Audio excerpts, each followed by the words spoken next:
Hi, Gayatri. So nice to see you today. Hi, Ananga. It's always wonderful to have conversations with you. Yeah, these discussions are really deep and meaningful and also can be applied on a practical level in our lives. Recently I was reading in a book about association and how five people, the average of five people who you closely associate with, they can shape they really influence your association. They can shape your thoughts, your desires, and ultimately your destiny.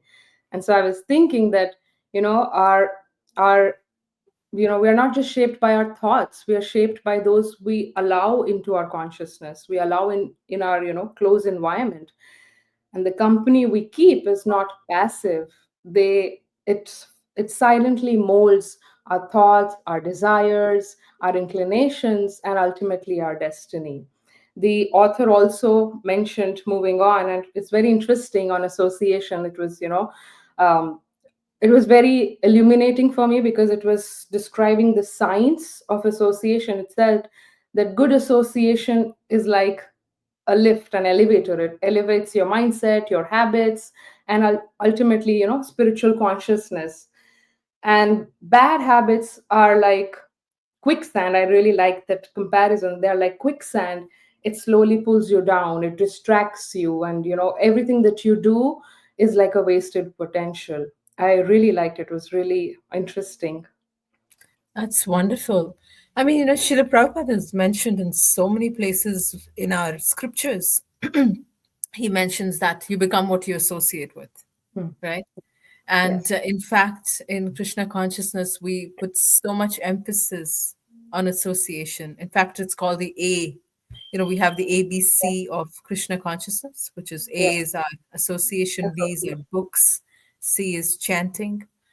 So association definitely. And when you bring up that you are an average of the five people that you're closest to, makes a lot of sense. Because Hmm. when you're interacting with someone on a regular basis, how you naturally imbibe qualities, good, bad, from them, it's so seamless that you don't even realize, you don't really even have to put in much of an effort. And while you were mentioning that, I was reflecting that that does not only mean our physical association. It's not just a physical proximity that makes sense. You could be associating with someone sitting miles away from you through your consciousness, by meditating, by thinking about them, or thinking about how they behave in situations or react to situations. I mean, oftentimes I try to do that, when I'm in a difficult situation, I'll try to think about how my spiritual master or a spiritual mentor um, would deal with a situation if he was put into something similar. And that completely transforms your you're transported into a different, you start looking at situations from a third person perspective. So I really really resonate with the point that you're saying, that you're an average of the five people you associate with. That's so true. But I wanted to just plug in that it's not just physical Yeah. association. Yeah, that it's was interesting. Yeah, that's an it's interesting insight, especially in this day and age of digital transformation, because we are all associating, online and lectures and hearing podcasts and on Instagram. So yes, and when you gave the spiritual side of that, that when you're hearing your mentors, your gurus, someone who inspires you, and when you're in a situation, mostly when you're in a stressful situation, you think, how will they behave, what will they do, how will they react? And then you take a back seat, and from a third person you observe and try to think that, and then slowly, good things, good suggestions, your mind tries to be your friend rather than your enemy at that time. Yeah, that was a really nice point. Yeah, definitely. Srila Rupa Goswami says in the Nectar of Instruction, and I think it's the verse fifth or Verse fourth. 4. Yeah.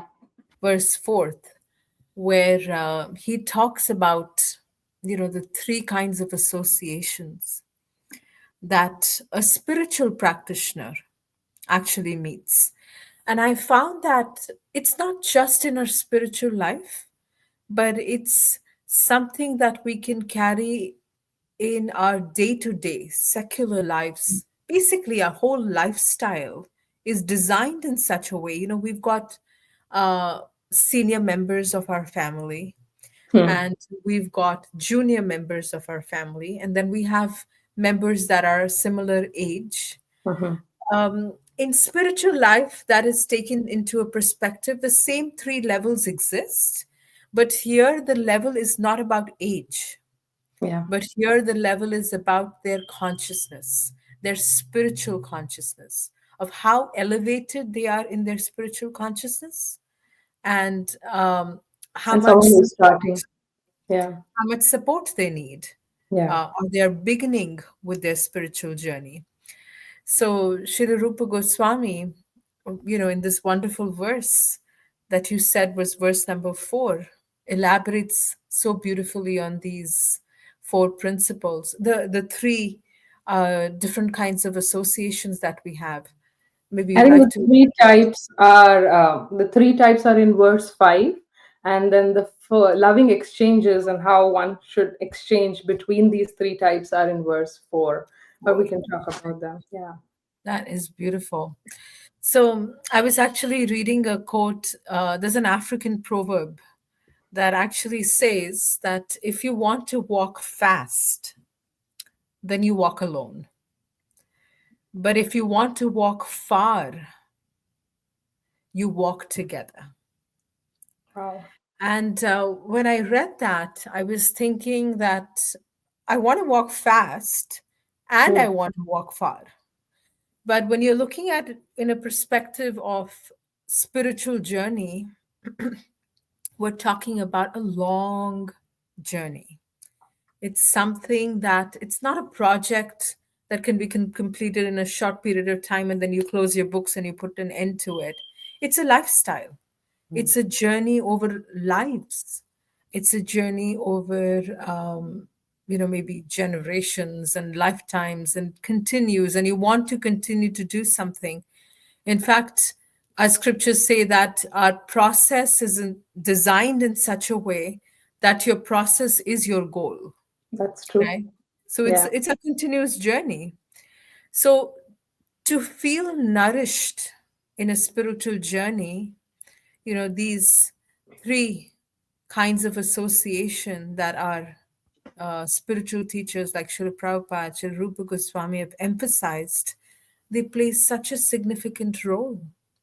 Yeah. You're right. And I mean, just expanding on those three types, like you said, and I really liked how the comparison within family members, because we do have, first, like, we do have family members who are elder to us. So what do we do? Our seniors, our grandparents, for example, and even in spiritual life we have our seniors who have seen a lot, who have practiced a lot, who have a lot of experience, from whom we can learn the wisdom. And to them, Rupa Goswami says that we have to serve with humility. We have to approach these advanced senior devotees with a mood of service and respect. And that is what we do with our family members as well.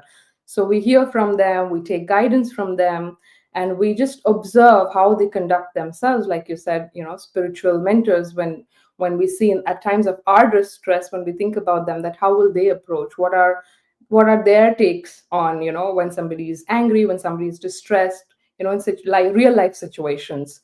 So they're highly realized souls, from really, like Srimad Bhagavatam says, that even a moment of association with these realized souls can change the whole trajectory of our lives.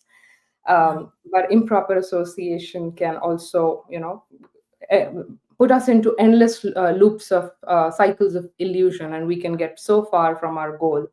So even going, you're right, spiritual journey is a very, very long journey, and we need the right kind of people. And I think for all of us at every spheres of our life, if we have a mentor, if every sphere of our life we have mentors, we have managers, then why not spiritual life? Like, right? Even spiritual life is the most important aspect of our life. So we learn by observing their, their ways of practicing bhakti. And so those are the first kind. Do you want to talk about the second one? Actually, I wanted to reflect a little bit on what you Yeah. just mentioned. Raising teenage boys. Um, I feel that sometimes you play a role of a senior member, like Mm, I'm a parent. mm, It is my responsibility to put checks and guide or suggest. Um, and that's because of some years of experience. I've been mm, through what they're going through. mm, So, similarly, when we're talking about somebody, in the first level of association who we call as Uttama Adhikaris, um, they have been through that process of spiritual life where they have realized things. Now, oftentimes when they give instructions, we may not like it. mm. Like my teenage boys may not necessarily like my Yeah. guidance, but it is my job to do the right and think of their benefit. Mm, Um, and at the same time, I was reflecting that, that senior association can actually be the guiding force. Like you said, if you don't, it changes the complete trajectory of your life. So, in fact, when our trajectory of our life has fallen in a different path, or we've changed our path, or we're falling off, or we're doing something that is not supporting the purpose that we actually were living by, then they guide us, mm, like a nice GPS system, reroute. mm, mm. You've gone off track and it immediately starts to reroute Yeah. and gives you the fastest way to get where you wanted to go. Yeah. Um, you know, the story of Bharat Maharaj really strikes a very, very strong example in my mind. I've always thought that I said he had no problem with renouncing things. He was the king. Mm, And he decided that now I've lived my kingly life and I want to surrender to the purpose of dedicating myself 100% into spiritual life. Um, Gentle, humble soul. yeah. And he takes to the forest, renouncing opulence, everything. Yeah.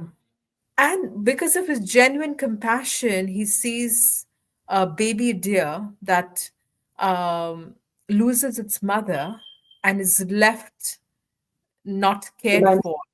Yeah. And he starts to care for this deer. But if at that point there was that one person in his life that said, what you did is wonderful, but you're getting a bit too carried away. Don't Get back forget on track. Yeah. Don't forget that you have your spiritual practice, the reason why you in the first place came. Yeah. So, if someone could reroute when he started to go off track or took a wrong exit, then he could have been saved a lot of trouble of taking the other two lives and taking birth as a deer and then coming back again as Jada Bharat to Yeah. continue his journey. Yes. So, that association, that level one association, is so important Mm, in yeah. our life because that helps us read out and they're not hesitant to correct us. So, having a few, even one Mm, person in our life that can say, watch yourself, watch your tracks, you know, who genuinely is concerned and is honest.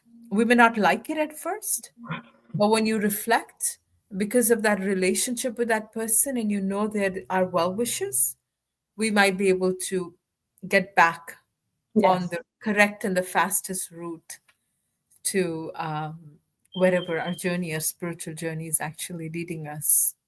I really like the point that they speak from their experiences, and that's why they are wise. Like as a parent, you've seen so much, and the same experiences, mostly same experiences, come with for your kids as well. So you know that, oh, I have handled these kind of situations, love, relationships, exams, friendships, and so you can guide them in that way. I really like them, especially also spiritual mentors. They've been through all the obstacles and hurdles we are going through right now.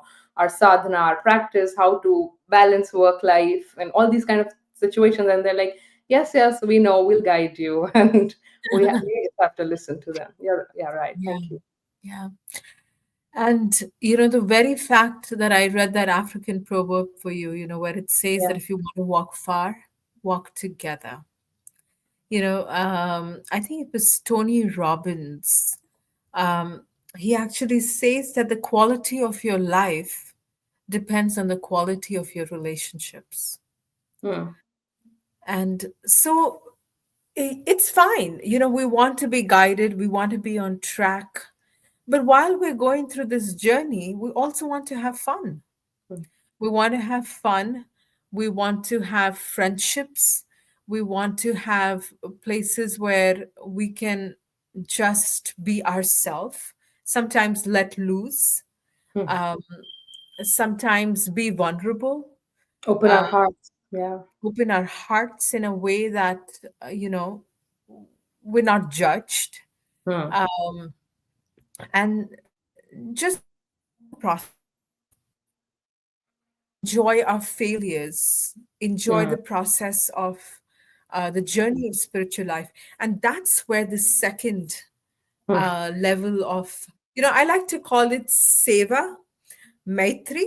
Maitri actually is a Sanskrit word which actually means friendship. So Okay. the second level of devotee, Yeah. yeah, the second level, I think, are the second level of association, I would think, are our friends, Hmm. where we go together. We might be on the same level of spiritual practice, or Yeah. same level of spiritual journey, but we are sharing our struggles, we are sharing our successes, We and encourage each other as well. Yeah, that, oh, you're reading so many verses today. Let me also do this for, the upcoming God Purnima or something like that. We encourage each other as well. like you have a weight loss buddy or a weight loss partner, or Big your time gym we need partner, more. or a gym partner, or when you do things together, you have that encouragement. And then my neighbor came over recently, and she was mentioning, let's walk together. If you and because now we're teaming up, the chances of us walking together has like increased I can drastically. imagine. If I get loose, she's on the hook. And if I'm on the hook, she gets loose. Or, we're able to fill in for each other. So Yeah.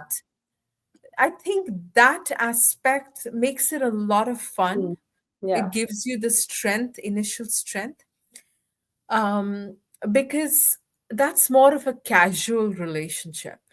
Yes. The primary relationship we have is more of a formal, and a little bit authoritarian kind of a, Yeah. where you're willing to say, uh, stop, Yeah. or start, or you're willing to take an instruction. But I feel the madhyama adhikari, or that might, where you have the relationship of friendship or the maitri aspect, Mm. that level, um, is where you can be a little, playful, you can be a little encouraging, you can be, uh, you can, Vulnerable. Yeah. yeah, Because you yeah, need someone in this day and age. You want to be vulnerable. You want to share your failures, successes as well. But I think failures, you're not very comfortable sharing your failures with everyone, right? You can't share it with people so comfortably. Like even going to a spiritual mentor before, I want to go to my friend and share, oh, I could not achieve this goal. I could not, like you said, could not achieve this weight loss goal, or could not read so many verses, or do this that I had, we were talking about manifestation when we started the new year. So I had made a long list of goals, and I don't know how many are striked out in red because I just couldn't do them. I want to tell that to someone, so that I'm reinforced to do, picking it up back again. Yeah, beautiful. Actually, I was just thinking that, with this, the second level of association that I talk about, Maitri, I think that goes even beyond spiritual, you know, that goes into our regular struggles, maybe Mm. our day-to-day life, like we said, weight loss, not directly maybe in our spiritual, but it could be, some financial difficulty someone's having, and they're having Yeah. difficulty with some relationships. Yeah. They just want to share, they just want to Yes. vent. Yes. um, and so that becomes a very holistic situation where you have that space where you're not just seeking guidance, you just want to be heard. Mm. You're Yeah. not necessarily seeking guidance, but you just want to be Yes. heard. Yeah. And when we are heard and we feel the nourishment from being heard, we realize what it means to have that kind of support, you know. So the next level of association that Rupa Goswami actually describes is kripa, Mm. is sharing and extending yourself for someone else. So you said Seva, Maitri, and then this is Kripa. Kripa. Beautiful. So kripa means mercy. Hmm. Kripa means kindness. Hmm. So it does not necessarily satisfy you Hmm. initially because you're kind of just giving outward. But honestly, I felt that that's one of the most satisfying Hmm. because sometimes I feel so nourished by seeing how sincere other people are in their practices. Hmm. And what they consider as their challenges, I don't even like fathom. you know, how sincerely they're trying to practice. Yeah. Also, it makes me reflect and be grateful for what I have. Yes. Yes. Yes. So when we extend ourselves to someone that needs a hand, the image that comes to me through this verse is like you're grabbing someone's hand from one side and you're lifting Lending someone your hand. else Yeah. from the other side. And that's your support system because Hmm. someone's lifting you and you're lifting someone, and that person is going to lift someone else. And Carrying that's on. how, Yeah. exactly. And that's how we all rise together, Yeah. in a very, very beautiful way. Um, uh, and that brings me to the quote by, I think it was Oprah Winfrey. I don't remember the exact quote, but she actually says that remember to only have people in your life that actually uplift you, Hmm. you know? So you do gain by uplifting someone, but at the Hmm. same time, that can happen only when you have your own mask put in. That's true. That's You true. have been uplifted.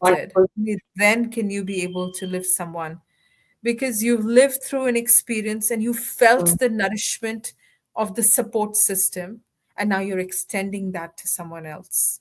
Think Such that's a a wonderful analogy. I love it. Yeah. It's only when your cup is full from the first two, like we receive so much love from our mentors, from our guides, and then from our friends as well, who encourage us so much that you're so full and you come to a point where you want to give. And you're right that initially we might not like it, but when you start, you're so full that now you want to give. It just naturally comes out that, you know, just just helping those juniors, just letting that compassionate guidance out of you from our own struggles. We might not be at that platform of being a mentor or a guru, but even from what we have learned, the good habits, what we've been inspired from, and just from what we understand or make of life, if we give that to someone else, when we are in the giving end and they are at the receiving end, that's a different kind of fulfillment. And I love that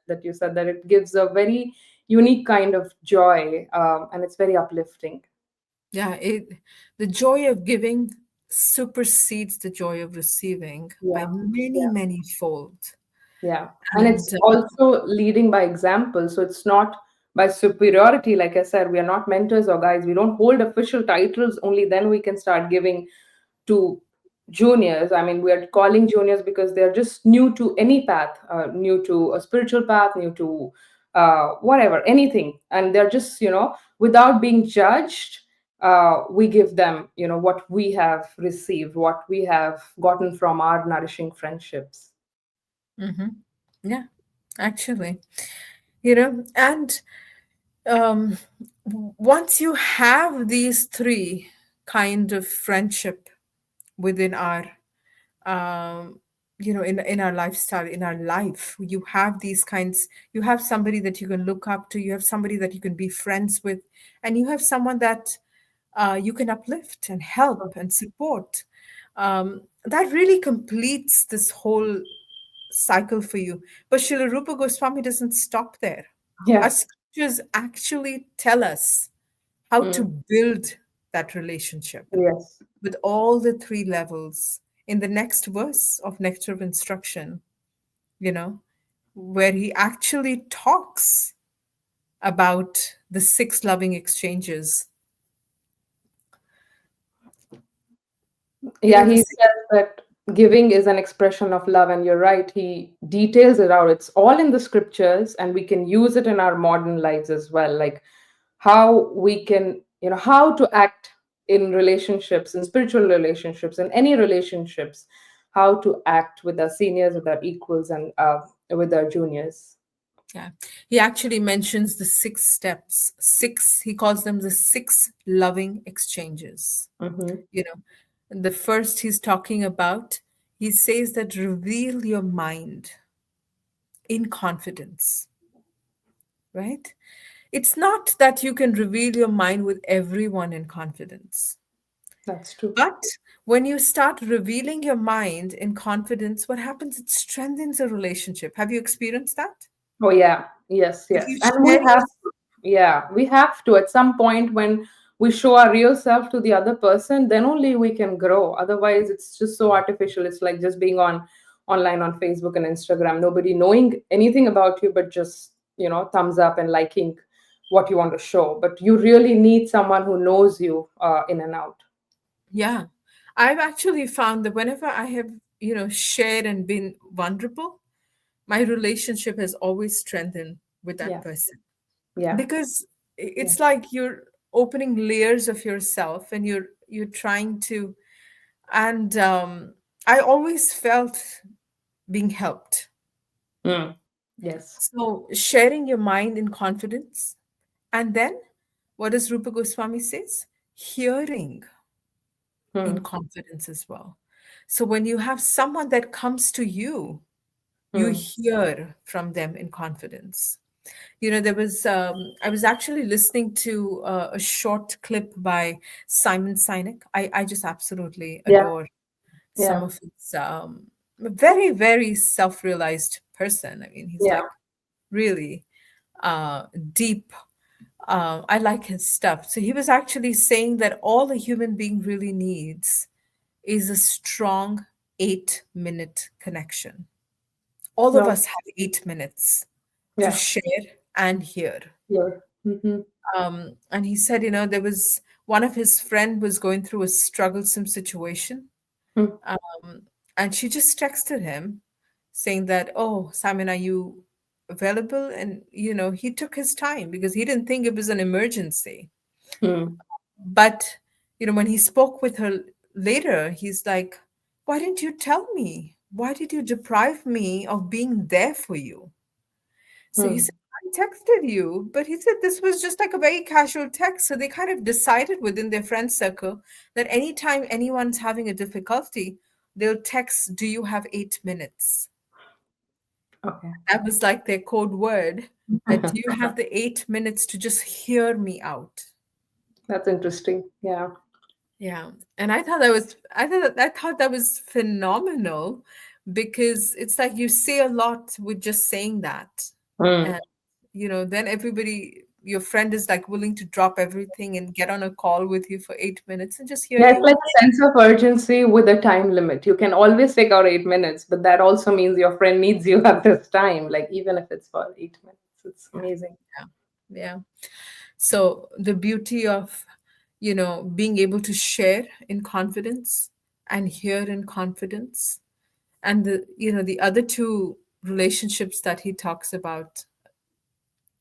So the before that, I was also thinking.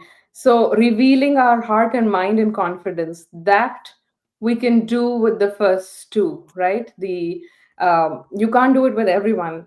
We can do it with someone we look up to with respect, our spiritual mentors, the Uttamadhikari we were talking about, and also our friends, because our friends, they don't judge us. So that is revealing our mind. We can do that with those two, and hearing in confidence we can also do with our friends and someone who looks up to us or approaches us, so that we can we can someone who we can assist with.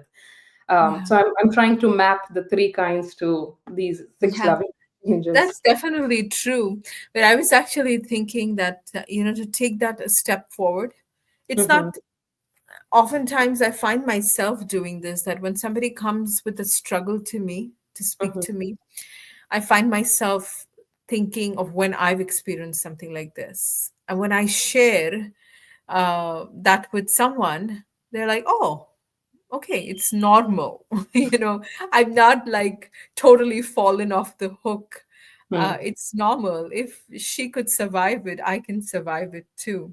So maybe It's a both little bit, ways. Yeah. yeah, being little vulnerable, even if it's speaking with someone that's, Hmm. in a junior position with you. Hmm. When I talk about spirituality, just sharing, because that at that point your need is not to be heard, but your need is to Yeah. comfort them. True. Yeah. True. Yes. So So you're building that that trust within them as well, because they are being vulnerable. You're also giving them that trust that, okay, I hear you. I've been through something similar. Don't worry, you're not just totally, off the chart. But yes, we all are human and we experience stuff. That's great. I think the beautiful. other two he's mentioned that I really like is they're my favorite. We all like is giving gifts and receiving gifts. So in giving gifts, he said he's underscored this point about selfless contribution. Like giving is an expression of love. You can give to anyone. You can give to people you respect. You give to equals. Give to someone who's looking up to you as well. And it's and Krishna is pleased. God is pleased when you give gifts as well. Um, Neuroscience also mentions the your brain, when it's wired, when you're trying to give, like we were talking about giving, that the act of generosity when you give away, and not just physical gifts, like you were mentioning physical gifts, even your time, the 8 minutes that you were mentioning, acts of generosity like this, your time, in terms of your time, your physical presence also, and just lending an ear, helps make a very deep relationship between both the people in that relationship. So giving gifts is again not a physical, just a physical way of showing that, oh, I can give you gifts, although that is also very important, but also the gift of your time, because time is the most valuable asset in our lives right now. And when you give those 8 minutes or you give your time to someone, then they that really helps build relationship as well. And on the other side, receiving, right now in this day and age, we are not very open to receiving gifts or receiving wisdom or receiving guidance, which allows the relationship to grow deeper. And like you said, being a parent or being a spiritual mentor, whatever advices they have, we might not just take it, at that time, but opening ourselves to receiving those gifts of advices or gifts of wisdom is also very important. It unblocks the ego, which blocks our progress in our, both in our spiritual life and in our our day-to-day life as well. It cultivates a lot of humility. So I like these because they go deeper, that receiving gifts and giving gifts are also two very important aspects. Beautiful. I like how you didn't stop at talking about just gifts with things, but the most valuable gift of your time. Mm. Um, yeah. Oftentimes relationships get strained when there's no time. So the gift of time is extremely crucial and so beautiful. But that doesn't mean you don't give physical gifts as well. That's an expression of, um, you know, like I had read, like Radhanath Swami often told me, he actually personally told me this, that Mm-hmm. if you love something or you love someone, you will pay attention to details. Mm. And details means, it could be small things, or putting things in a way that the person likes, but doing things, or arranging things in a way that person likes. Um, or, just giving it a lot of thought as to what you're gifting someone. Mm. Um, so that is an expression of love. Yes. Gifting is an expression of love. And when we look into the details, it's a deeper expression of love. So attention to details is a sign of love. And I think that someone definitely. mentioned in a lecture that there are two rules. Golden rule is, which a lot of people were going by Mhm. in different aspects of their life. Yeah, that golden rule is treat others how you want to treat, how you How would you want want to be treated. Yeah. treated. And the platinum rule is now that treat others how they want to be treated, and how you how they want to be treated. If they, like you said, love is in the details, like paying attention to the details. Sometimes I would love to do something for my husband, but he would totally not be able to appreciate it because he just Like doesn't, a, like a love language. What's their love language? Yeah. Yeah, yeah. And sometimes I would do it his way, which will not be my way, but still it would please him. Yeah. So I think That is what hard. that is very But hard. that takes a lot of being observant, that actually True, takes true. um it takes a lot to be observant, but that's what you do when you care and you love someone. You know, Yes. you you're observing small things and you're trying to do things that pleases someone. So that's the loving relationship you can have with friends, with Mm-hmm. partners, Mm. with peers, and where you build a stronger bond on Mm. love and affection, and those details can be noticed because of the close proximity True. with them. Yes. Yes. Yeah. You You observe. know? You are in that position to observe. Yeah. Yeah. And who doesn't like being fed? Yeah. So Rupa Goswami talks about feeding, inviting people into our homes, uh, feeding Accepting. them. Yeah. Yes, and accepting invitations Yeah. to go and dine with someone.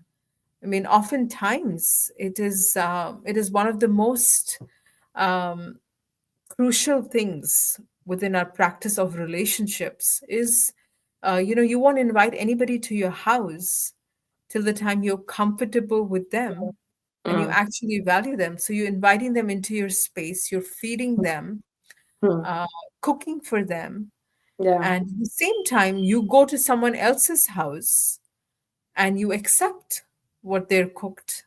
So even that is one of the loving exchanges that Sri Rupa Goswami talks about. And I know Yeah. you are a good cook, so someday I aspire that I can come to your place and have the yummy cakes and pastries and you make. I absolutely would love to cook for you. I don't know about a good cook, but I've been work in progress. But you're right. These actions of sharing the meal, cooking for someone, creates deep spiritual bonds as well, and awakens. And because it's not just what Rupa Goswami is mentioning, it's not just ordinary food, but you are making it with a consciousness of love, with a consciousness of having a bond with someone, with a consciousness to have God at the center. So it awakens a lot of closeness and love and devotion amongst people who are sharing these kind of the relationships as well. Absolutely. That is so beautiful. I actually really, really enjoyed this conversation.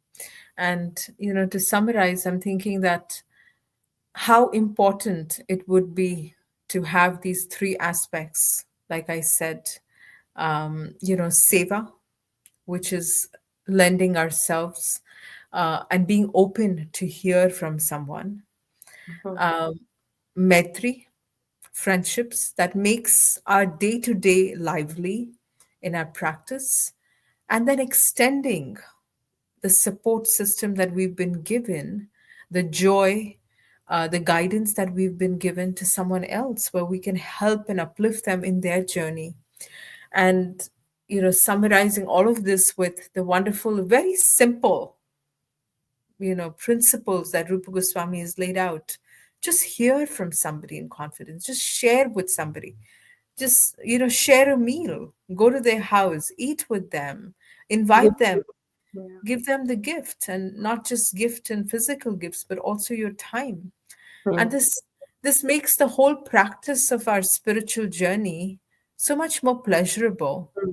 Yeah. because, like Yeah. Tony Robbins says, that the quality of your life depends on the quality of your relationships. Yeah. It's So, powerful.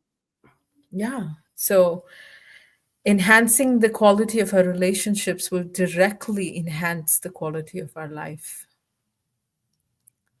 And And I also want to underscore that you said it's the A of our spiritual life. So, it's very important, and, it, it's the foundation. It's actually the influence that comes from association. So everything, our consciousness, how we, move about in life, everything, everything related to association determines the trajectory of our life. So thank you so much. I had a wonderful time discussing this with you. me too. Thank you so much. And thank you so much to all our viewers for joining and encouraging us. Thank you. Bye bye. Bye.